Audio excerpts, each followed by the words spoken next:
নমস্কার। বিদ্যার দেবী, জ্ঞানের আলোয় আমাদের জীবনকে আলোকিত করার আধার মা সরস্বতী। আপনি কি পড়াশোনায় মন বসাতে পারছেন না বা একাগ্রতার অভাব বোধ করছেন?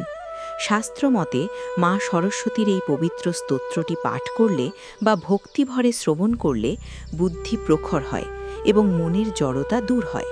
আজকের ভিডিওতে আমরা অর্থসহ শুনব মা সরস্বতীর সেই শক্তিশালী বন্দনা।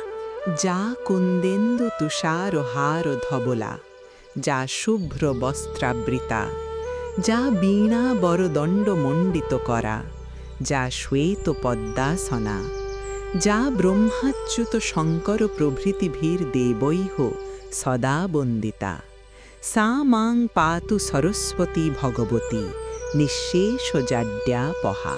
এই অপূর্ব বন্দনার অর্থ হল মা সরস্বতী কুন্দ ফুল, চন্দ্র এবং তুষারের মতো শুভ্র।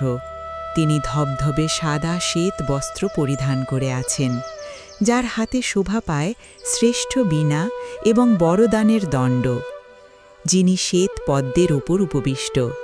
ব্রহ্মা, বিষ্ণু ও মহেশ্বরের মতো দেবতারাও যার আরাধনা করেন, সেই পরমেশ্বরী সরস্বতী আমাদের হৃদয়ের সকল অন্ধকার ও অজ্ঞানতা দূর করে আমাদের রক্ষা করুন।